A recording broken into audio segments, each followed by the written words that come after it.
conspiracy corner night, whatever you want to call it, whatever you want to call it. It feels like I haven't filmed one of these videos in so long, because when I film them, I do them back to back. So after this one, I'll film another one. But I'm really excited to be back in this space. I still can't get over this whole setup.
So in June of 1979, a man using the pseudonym Robert C. Christian had approached the Elberton Granite Finishing Company on behalf of a small group of loyal Americans, and they'd actually commissioned this structure, allegedly.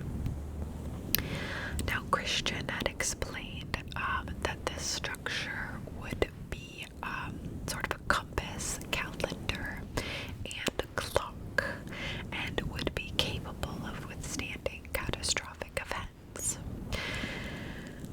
The man reportedly had used this pseudonym to kind of reference the Christian religion. Who knows?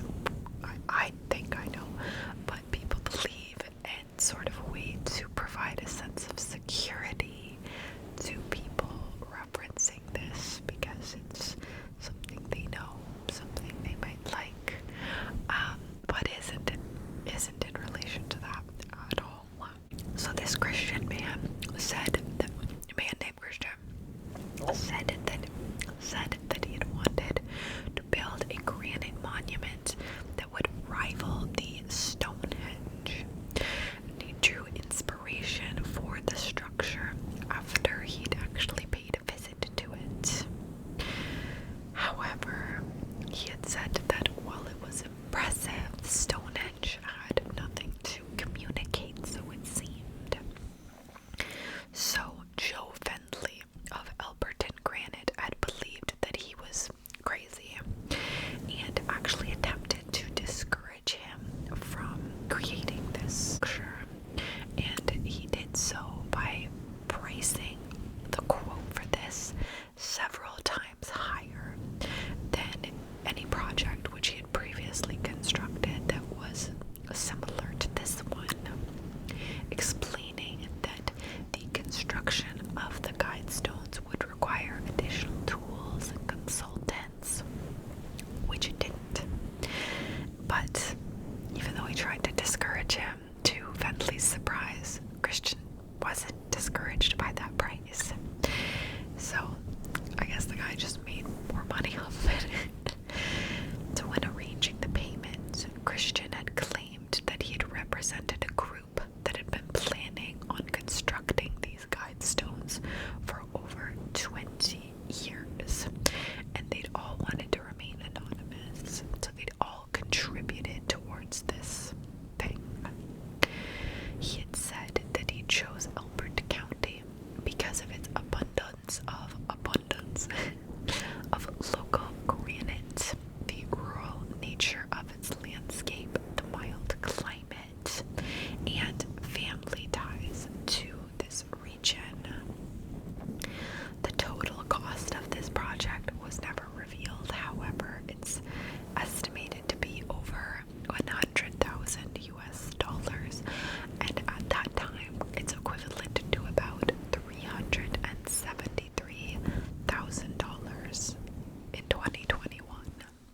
So not something cheap. So this guy, he's got money, and I mean, he wants to spend it without even getting credit for whatever this thing is, right? So Christian delivered a scale model of the Guidestones and 10 pages of specifications. The 5-acre, 2-hectare site was then purchased by Christian from a local farm owner. The owner and their children were given a lifetime of cattle grazing rights on the Guidestones site. The monument was located off of Georgia State Route 77, around 7 miles north of the city of Elberton. It's weird to say Elberton when I live in Alberta, and we're called Albertans. It's weird. Anyway, so on March 22nd, 1980, the monument was unveiled by Congressman Doug Bernard before an audience of between 200 and 300 people.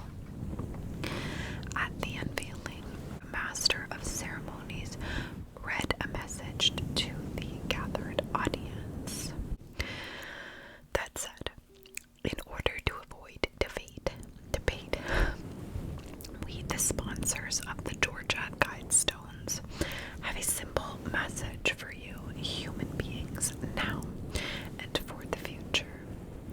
We believe our precepts are sound and they must stand on their own merits. Okay. Christian later transferred ownership of the land and Guidestones to Elbert County by 1981, so a barbed wire fence had been erected around the monument to keep cattle out, as they had been using it for a scratching post. A man who identified himself as Robert Christian published a book called Common Sense Renewed, which described the ideology of the Guidestones. The author had wrote, "I am the originator of the Guidestones and the sole author of its inscriptions.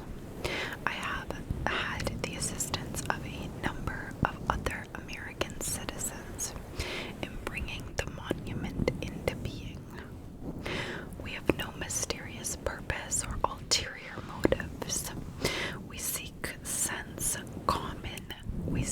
common sense pathways to a peaceful world without bias for particular creeds or philosophies." Now, Findlay believed that the monument would be a regional tourist attraction, and as of 2022, 20,000 annual visitors were reported. Now, none of that sounds too crazy, right? But the theory is that the stones are trying to push forward the New World Order agenda, and what's written on the stones, it confirms it, as well as a couple of weird things on the Guidestones that aren't on Wikipedia or anywhere else I found. But there's a lot of Easter eggs within these. They put there to sort of put it in your head that the earth is flat. So there's a hole in the middle of the beams. That's a theory, at least. I'll just say allegedly. That's why this is all there. So there's a hole in the middle of the beams that aligns with the North Star all year round. That theory would not work if the earth was spinning, so says something that I had read. And there is a slot that is deemed calendar. When you look through it, you can always track exactly where the sun is. And when it's in the middle, it's in the solstice. They'd also buried a time capsule stating the astronomical abilities of this stone. It's apparently just a complete astronomical clock, and is put there so that for people to question the nature of reality and why they're here. It's written on the stones itself. Now, supposedly, a message consisting of a set of 10 guidelines or principles was engraved on these Guidestones in 8 different languages, one language of each face of the 4 large upright stones. So, moving clockwise around the structure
description of these sort of 10 commandments read as follows.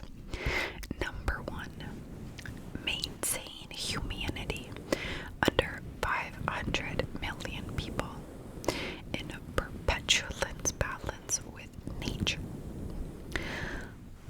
Okay. Number 2, guide reproduction wisely, improving fitness and diversity. Okay.